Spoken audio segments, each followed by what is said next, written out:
Here we are in the Worcester home of Herb Adams, and we would like to tell you a little bit about his story, and we're looking forward to it. All right, thank Thank you. Yeah. Herb, thank you for inviting us in your home. Oh, you're entirely welcome. You and your lovely wife, Beverly, thank you. If you could just begin and let us know what company, what unit you joined. Well, first of all, when I went in the service, I ended up in a unit that I wasn't very happy with. It was listed as Coast Artillery, but it was nothing but a bunch of barrage balloons. And to me, it was just a waste of my time and everybody else's. So I ended up finagling a transfer by shooting at two lieutenants who was driving drunk one night, and some reason or other they didn't want me around anymore, and they agreed to let me join the paratroopers.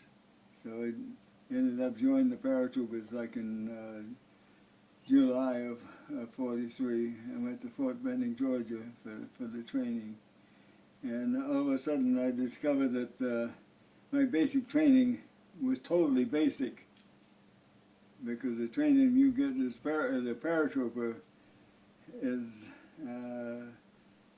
so far above anything that you get in the regular military that the times of some of the hand-to-hand combat, unfortunately we even had guys that did get killed. And I suppose it had to be in order to make it realistic. But I can remember one time being knocked out, and you had a big pit like this room filled with sawdust, and you would fight with one another, and you got knocked out. They just dragged you out on the grass somewhere, and when you come to, you get back in there. And but the training. I never had to use that hand-to-hand combat in the service, but I'm sure if I had, it would have come in handy. So Herb, when you enlisted, where were you living and what was your age? I was 19 years old. I just graduated from high school a few months previous to that, and then my dad was working in National Defense shipyard. And at the time, I decided I would, see what it was like for a little while. And then by September, I ended up, my wife kept looking better all the time, so I decided I better marry before somebody else did. So you were making good money as a married man? Yeah. We lived at 76 Spruce Street in Portland. We had fortunate enough to get an apartment with a woman named Miss Adams. Apparently she wasn't married because she went by Miss, and that's all I ever knew her by. Basically, only about a mile from where the construction was in South Portland, and part of it. I was fortunate. A lot of the guys were building those Liberty ships out in the cold, and sometimes it would be close to 40 below zero. And I was working inside putting trim on some of the office buildings. So if you could tell us a little bit about your attempts to get in the service. Well, each week went by, you'd hear about somebody else in my class, one of the boys, and now he's in the service. This guy's in the service. And you say, Jesus, all these guys are going. I'm going to be the only jackass that's left that doesn't want to serve his country. And the more I thought about it, the more it got to me that if all my classmates can manage it, I should too. So I tried, first of all, I wanted the Air Force, and they, as soon as they found out where I was working at Iron Reynolds, the guy tear it up and say, get your ass back to work. And same thing all the way around for the other services, until one weekend we had off, and I went up to a place called Skowhegan, Maine. And up there, one of my classmates was working in the draft board. So I went up to see her and asked her how we go about getting into service. And she gave me a form to fill out. I said, nothing to it. Well, there wasn't nothing to it because, hell, I'd been filling them out for months. So when it come time to section, where are you employed now, I left it blank. And when she went down through it, she says, where are you working now? I said, nowhere. I wasn't. I was standing in front of the desk. I wasn't working. So 3 days later, I got a notice from Bangor, Maine, that they'd like to see me. So after your training, or where did you ship out from? I shipped out from Fort Devens.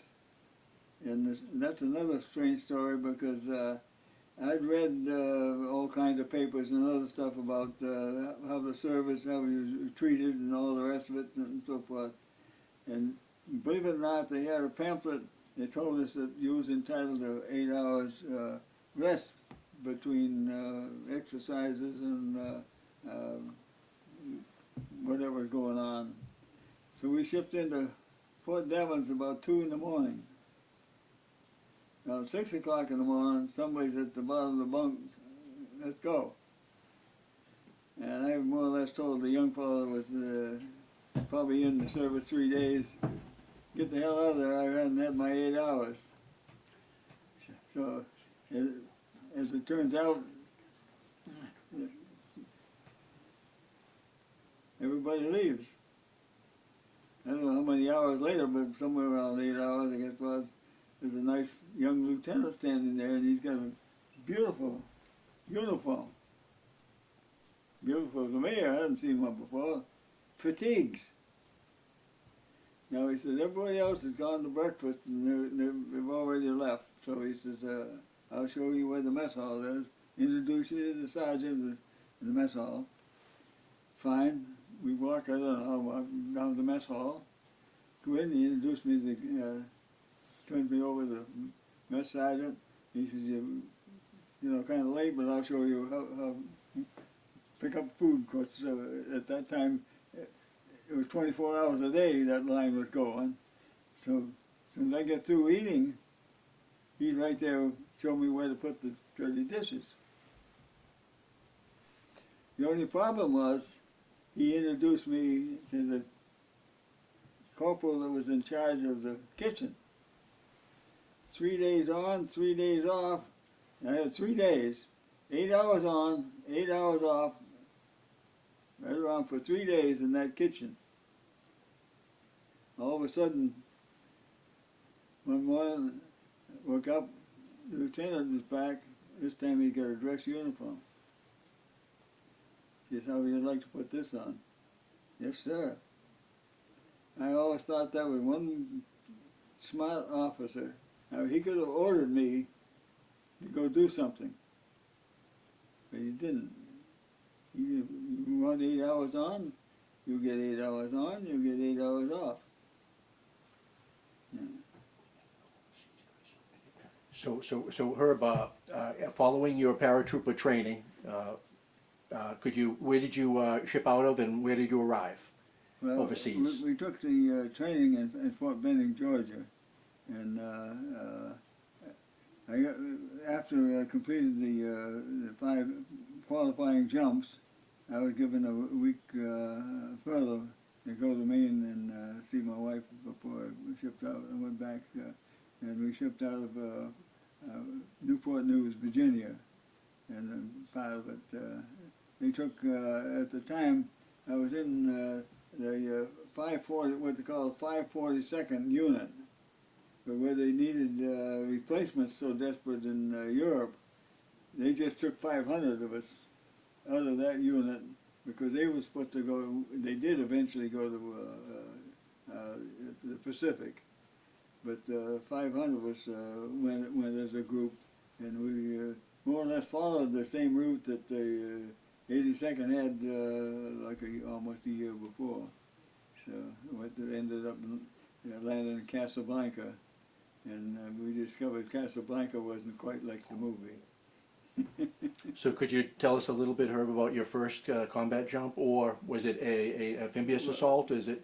Well, the first combat I saw was on the Anzio beachhead, and unfortunately for that, it didn't matter where you were on that beachhead; they could see you and shoot at you and everything else.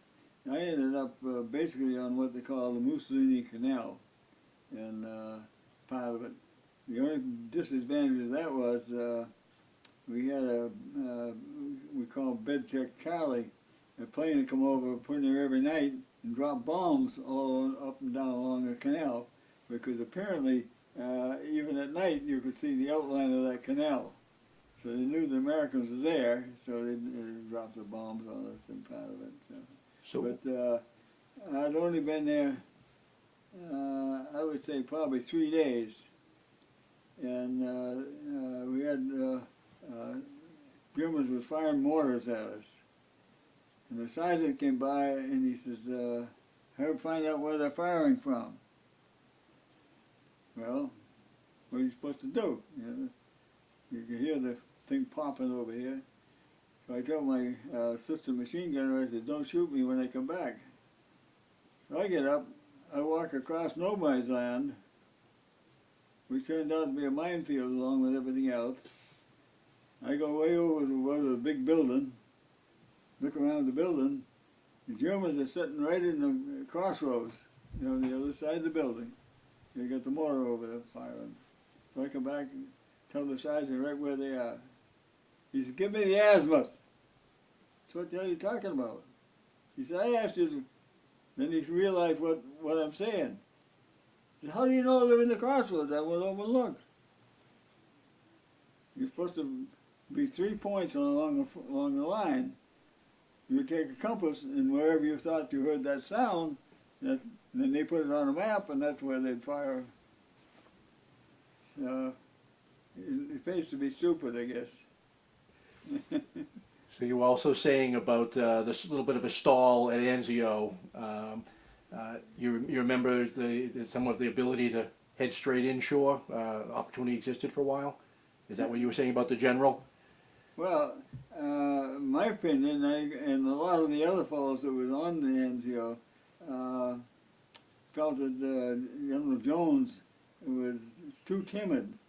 He kept waiting until the American side got built up to what he wanted, and in the meantime, the Germans were smarter than we were. They took the troops right off the front line and brought them up there and tried to drive us off, and they damn near done it. Yeah. So from Anzio, Herb, where did the 82nd wind up next? Well, after Anzio, then I went to England, and we were stationed in a little town, quite a big city of Leicester, England.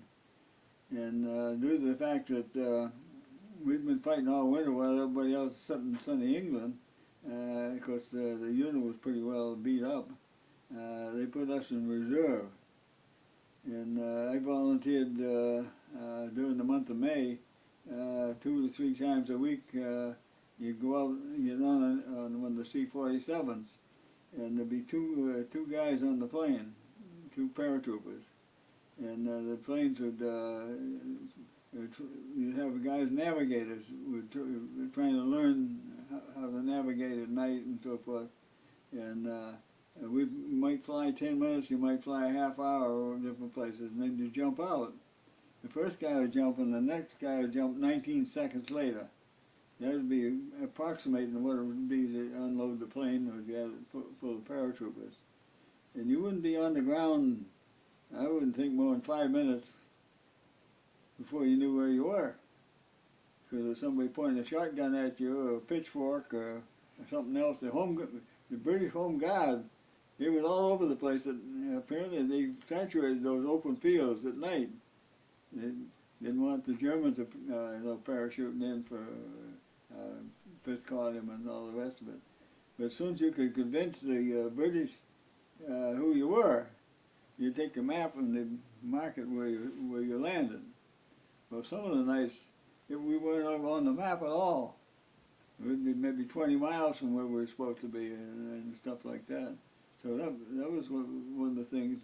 And one of the nights, real dark night, I come down through some high tension wires because in the dark you can't see them till you're almost on them, and you don't dare to try to side slip because you've only got maybe 100 feet, and if you're side slipping, of course you're going faster.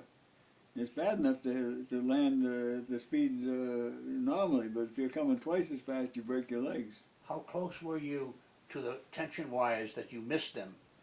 I went down through the high tension wires, and the only thing I was worried about is the dampness in the air was going to make that chute catch fire, and then I'd drop to 60 feet, part of it. But it's sheer luck with that. I just slid through, and then the chute popped open after I got under it. Yeah.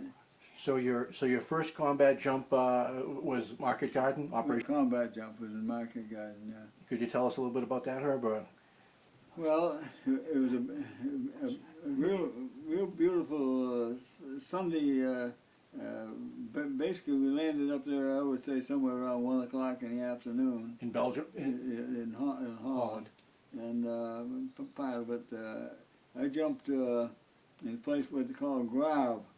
And it's the longest span bridge in Europe, and part of it. And somebody was smart enough, instead of jumping the whole division over here in a big field, they took part of the E Company, and they dropped it on the other side of the bridge. So we had D Company over here and E Company, and they converged on the bridge. But I dropped close enough so that the anti-aircraft tower was firing 20 millimeters through my chute. And the strange part of it, I'm worried about the chute catching fire. And never once did I think they were going to hit me. Now, if you get hit with a 20 millimeter, you don't have to worry too much. Yeah. Is that where you received your Purple Heart, Herb? No. No. No. Later on. Yeah. Later on. Now you mentioned a little bit about the resistance movement in Yeah. Holland. Was that key in the capture of the Nijmegen Bridge? Well, my feeling is they got all these bridges ready for explosion, demolition. All they had to do was push a button and they blow them up. So there's really no way that the troops that's landing is going to get there in time to keep the guy from pushing the button. So my feeling is, if it hadn't been for the Dutch underground sabotaging those wires and whatever it needed to be to prevent them from blowing them up, they did blow up some of them, but the major ones we was able to capture. But here again, if it hadn't been over the years, I never read too much about giving the Dutch credit for basically saving those bridges. They say, well, the 82nd captured the bridge. In reality, yes, we did.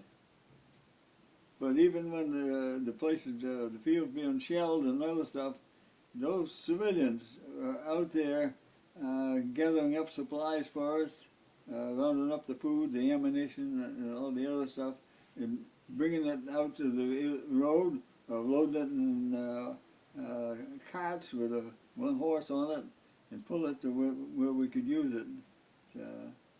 So I understand the 82nd then was sent back to France, probably just in time for the Battle of the Bulge?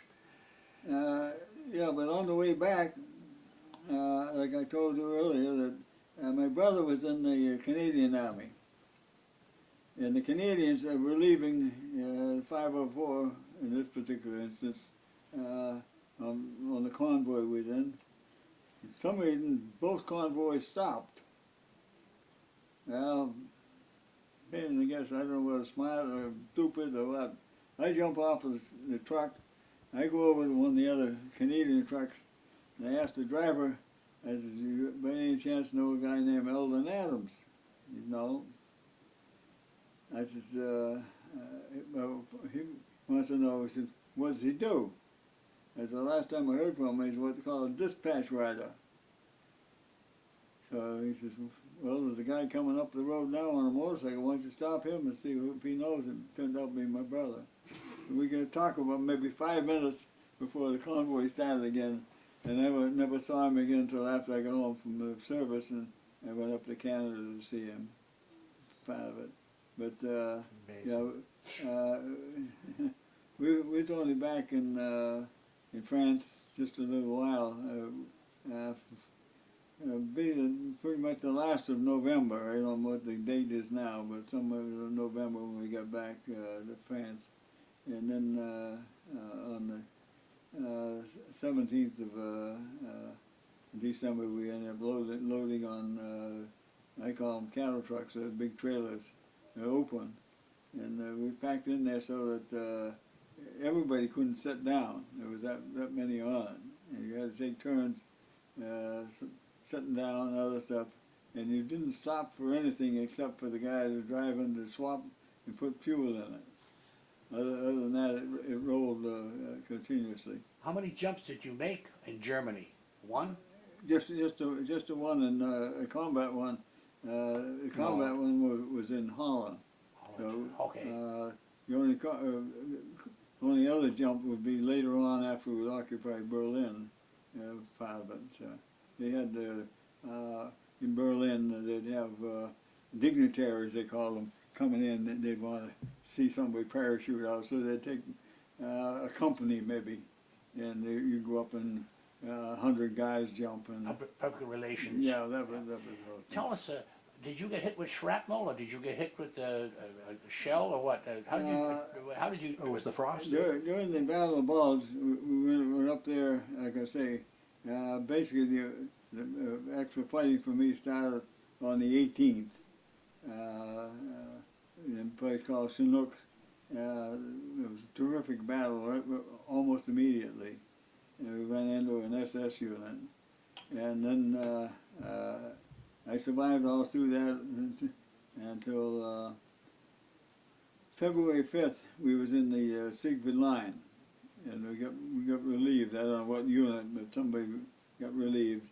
And at night, and the thing was, no loud talking, no smoking, no lights. Be quiet. We walked maybe for an hour, and all of a sudden, some guy not too far from me said, you know, I won't say the words for it, but I'm going to have a cigarette. Well, even though you're apparently trying to cup the light from it, within, I would say, probably 3 minutes of him lighting that cigarette, artillery's dropping all around us. I got a light machine gun on my left shoulder, and on my right side, I'm carrying a box of ammunition, down here by my leg. And shrapnel hit that can of ammunition and slammed it against my legs so bad it tore the flesh all off. Well, the shock from it, I wasn't sure the leg was still there, because I'm down, the snow is 2 feet deep and it's raining. I'm floundering around down there for a while, and everybody's calling for medics and everything else. And eventually I was able to get up and discovered that the leg was there enough to walk on. I went maybe another mile. But as it turned out, we was following a stream, and there was a ridge, actually to my left at the time. The Germans was up on the ridge on the other side of the stream. We were going parallel with the front. We weren't going away from it. So that's why they wanted us to be quiet and no smoking and all the rest of it. But I ended up in an aid station, and of course by the time the guys checked my feet, they had frozen feet. They were just as black as my shoes are. And they didn't even pay. All they did bandaged up my leg a little bit and throw me on a stretcher and put a blanket on me and throw me in an ambulance. And they didn't even record my name. And it turns out they notified my wife I was missing in action, and of course I don't know how long it was for her before. And earlier on, when I crossed the river in Holland, in Nijmegen, I got mixed mixed up with that. I got with another company, and I was with them like 3 days before they released me back to my company. And of course, they notified that I was missing up there as well. Herb, when you were on the Siegfried line, you related a story about two brothers, two twin brothers. I wonder if you could. Well, it turns out that earlier in the evening, the Germans, I would say, maybe a couple hundred or whatever, made an attack on the lines, tried to drive us out, and we repulsed them. And of course, a lot of casualties on the German side in particular. So after things quieted down, me and a fellow named Lyons from Alaska decided we'd go out and see if we could find some souvenirs. And don't ask me why, but somewhere along the line, I decided the corpse on the ground, I thought, and I give it a kick in the ribs, and it groaned. And about that time, it jumped up. And before I realized it, the guy's talking better English than I could. And they could have all the damn food they wanted. They wouldn't have to fight for it. And we made arrangements that way. And I would come back and told the lieutenant about it. And he was ready to court-martial me because I wasn't supposed to do that. And as it turns out, the next morning when they did surrender, that the guy had his twin brother was in my company. It wasn't in my squad or anything else, but it was in the company, part of it. And they got together for a while because the guy from D Company escorted his brother back to the prisoner of war enclosure and part of it. But how did they communicate during the war and knew where one another was? Nobody seems to know. But I heard after we got in, basically after we got into Berlin, from that the family had all got back together in Chicago. Yeah. So Herb, if you would tell us, when the Germans did surrender and you were stationed at Berlin, I understand that you were a guard at the Allied Supreme Headquarters? Yeah. How did that happen? Well, it turns out that after we, of course, the Russians took over all of Berlin. Then the Allies apparently negotiated somewhere that they were going to be divided up between the French, the British, and the Americans and the Russians. And so we ended up a section of Berlin, and it was not too far from Brandenburg Gate. And part of it, Brandenburg Gate ended up being the dividing zone between the Russians and the Americans. But somehow or other, I got picked along with probably 120 other guys to form the Eisenhower, what they call the All-American Guard. And we always called it the Eisenhower Guard. And of course, she was dressed, she had special neckerchiefs and all the other stuff, and part of it. So the thing was that basically we had 14 points to guard. But of course, you'd put on, if dignitaries were there, you put on a parade, or you, a company go up and they'd jump so they could take pictures, see what was going on, or things of that nature. But Can you tell us about one particular night? yeah, one particular night, I ended up being on guard on just Eisenhower's office door. And around 10:30 at night,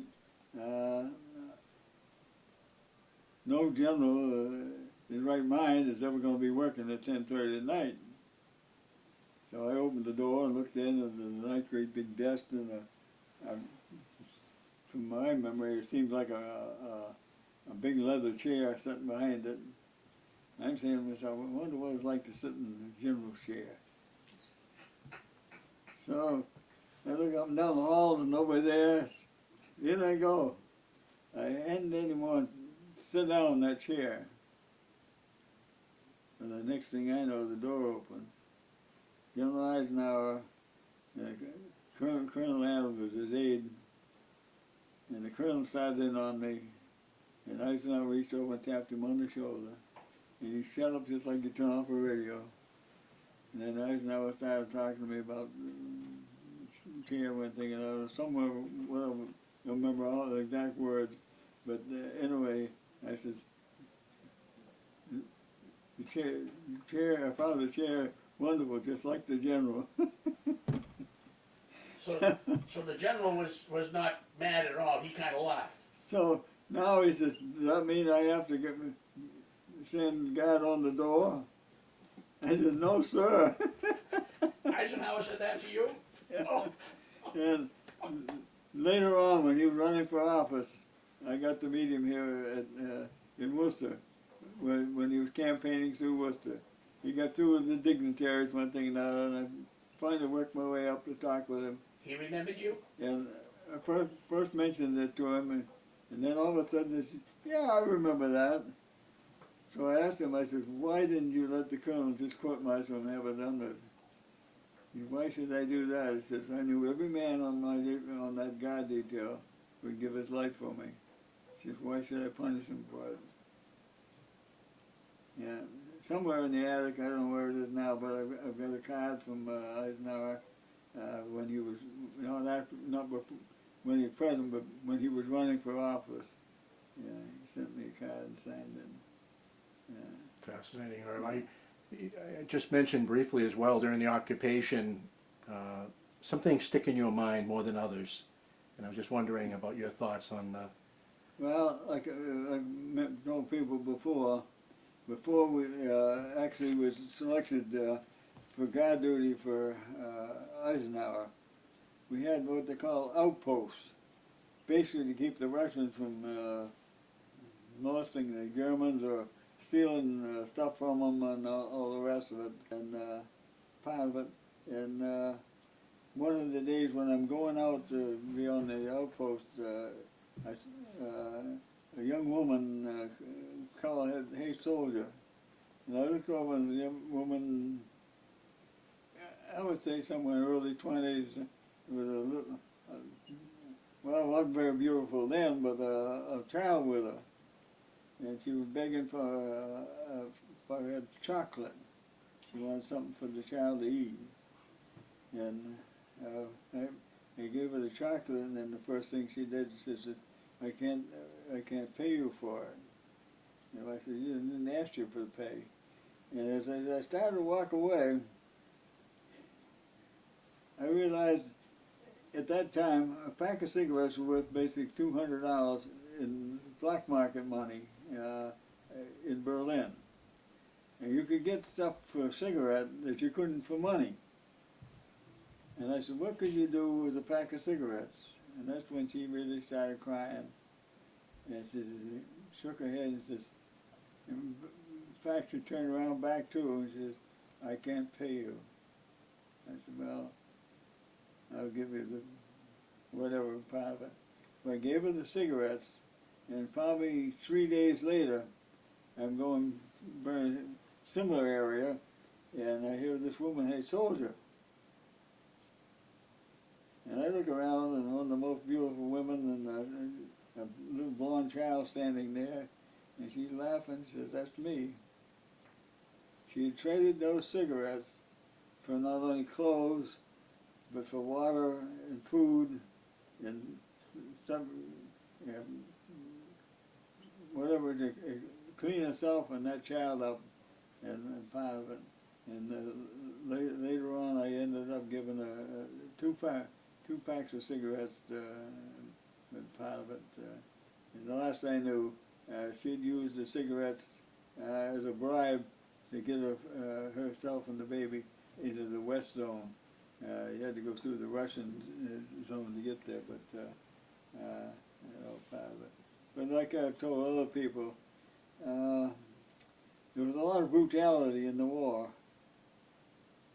But for some reason, I guess my heart softened or something else, especially when I saw her, and figured, how can these people possibly live through all the bombing all the shelling, all the killing the Russians put them through. I couldn't imagine anybody still being alive. Yeah, I think that's why they call your generation the greatest generation, Herb.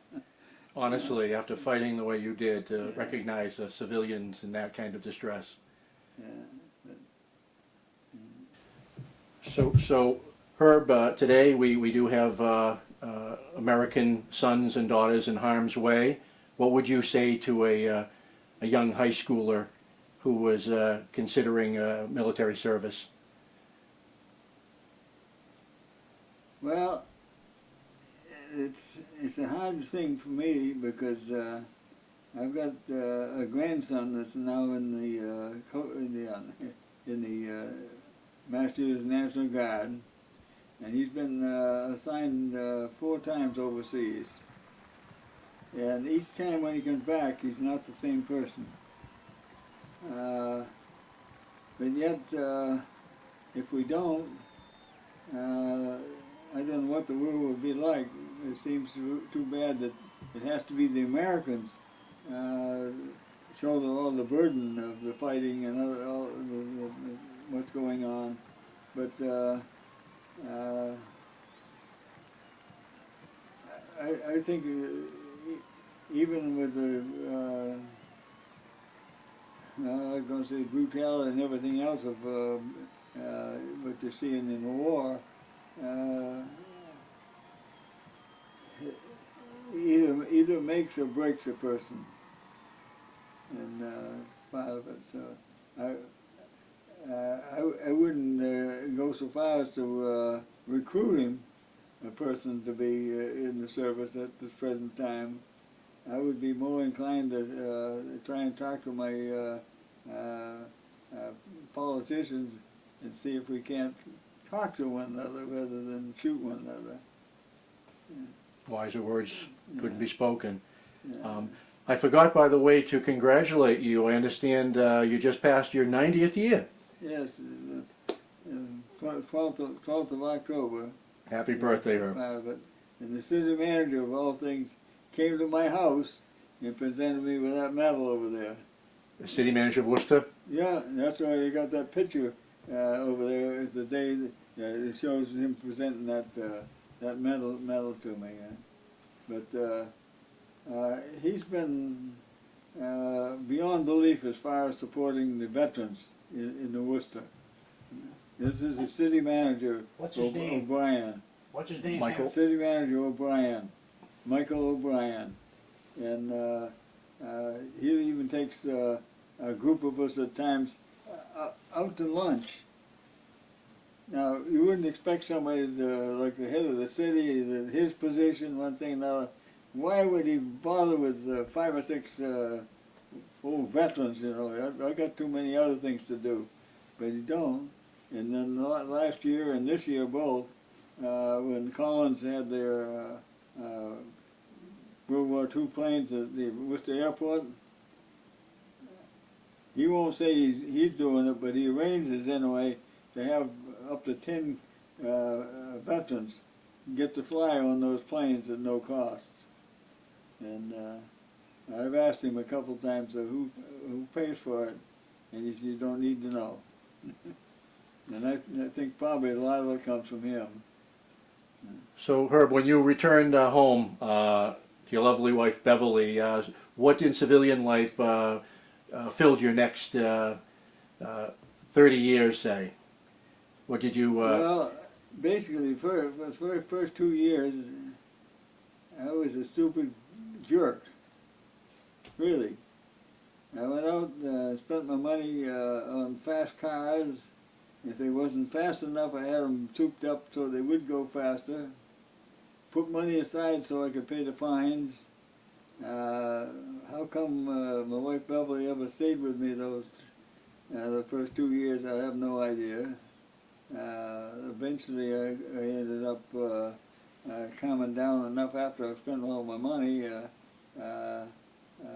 We ended up buying this house and moved in December 30th, 1950. the Korean War, of course, started in June 25th of that same year, and part of it. And we moved in on the 30th of December. By the time I got done paying the mover, part of it, I had $10 and no job. We didn't have curtains on the windows, didn't have anything in part of it. There wasn't any street out here. It was just the dirt and the mud and all the rest of it. And following Sam Whitman, you know, they owned the Whitman supermarkets in Worcester. I then worked for him off and on before we moved here.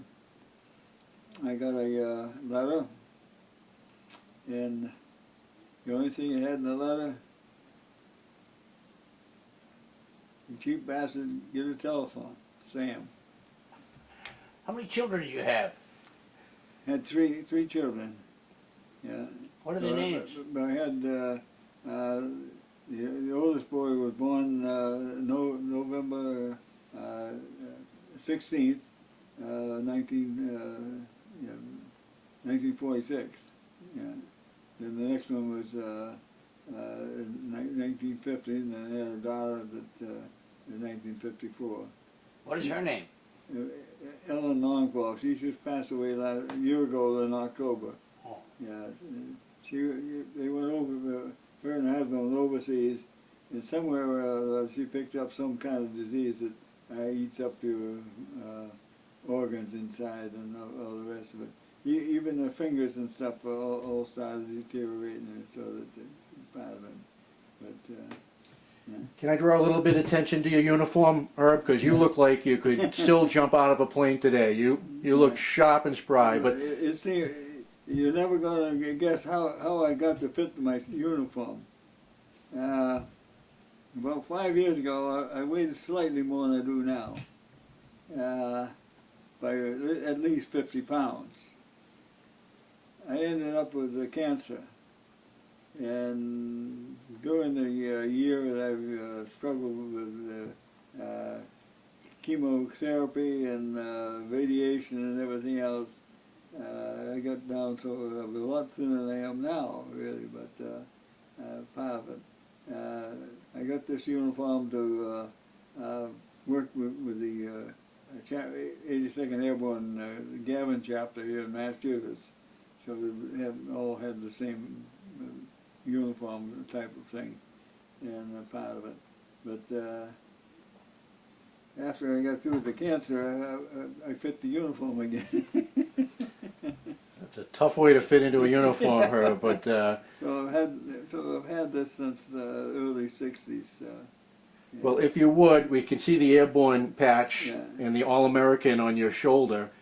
Could you just point out your campaign ribbons a little? Because I do see a Purple Heart as well as a Bronze Star.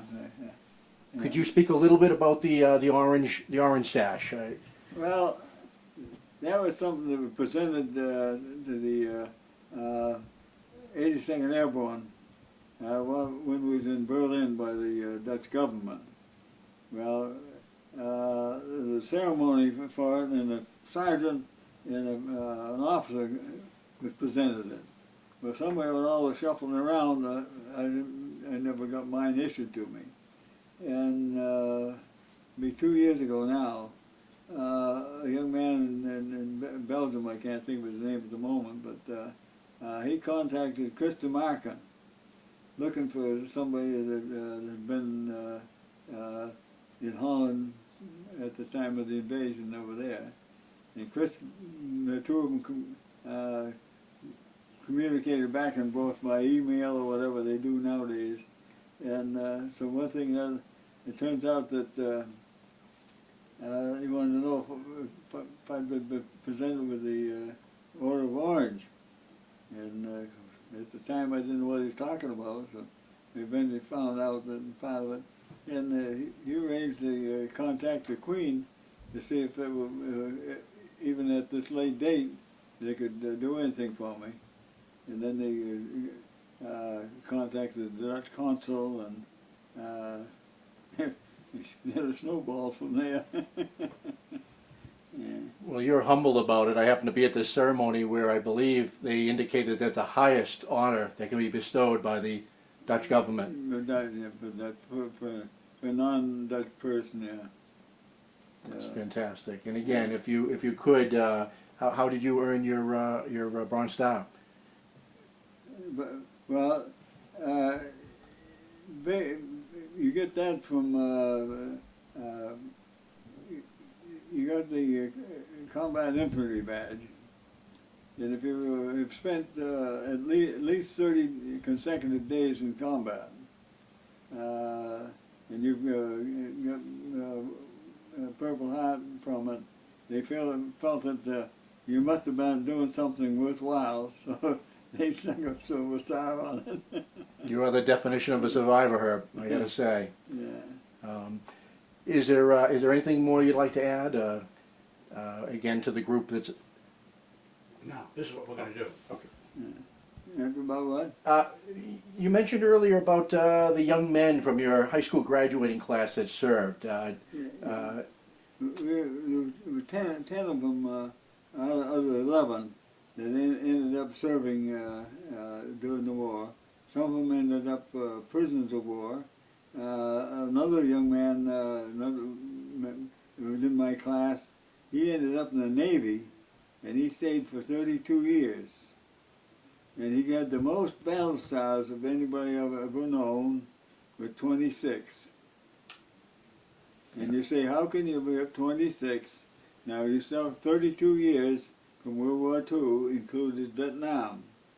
And the part of it was, he was in the Normandy invasion, he was in the invasion of North Africa, a part of it. There apparently were several islands and other stuff that took place that nobody seems to know about. Then they were shipped to the Pacific. And like you said, you didn't have to be right there on the beachhead. If your unit could be 100 miles away in a ship, and if that unit, that contingent got a star, you got one. So he ended up with, to me, more medals than some general.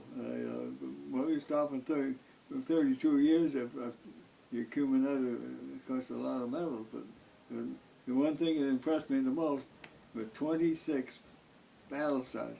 I've heard of guys 10 or 12, part of it. The other thing is I learned a short while ago from a guy from the Battle of Bulge. Did you know that the anti-aircraft crews in England got a battle star for it? Really? Most of us never stopped to realize the anti-aircraft guys while they were in England not only got their training, but they were there helping the British. They were in direct combat with planes. Yeah. So this is coming as a surprise to me that. 'Cause I was telling a guy that story, and he said, "Oh, you're full of baloney." And I said, "No, you can check it out in the history that the anti-aircraft crew received the battle star training."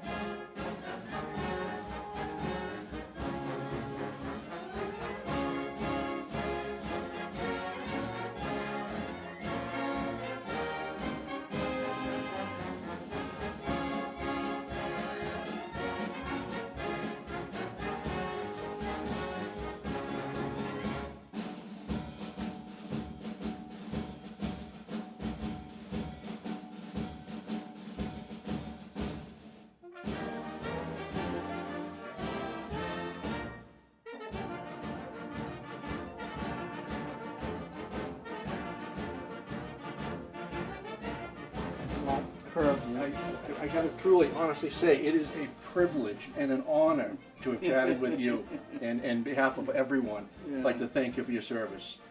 Well, because when I stop and look back at it, there isn't too many of us from my era that's still around. But I hate 15 to 16 million in uniform Americans during World War II. Yeah, and part of it. You present and represent that group amazingly. Yeah, but when I look back at it and think of how is it possible that I went through what I did and survived it, and other guys who might be there 3 days and they're gone. You know, it's a totally unrealistic part of life for me anyway. So,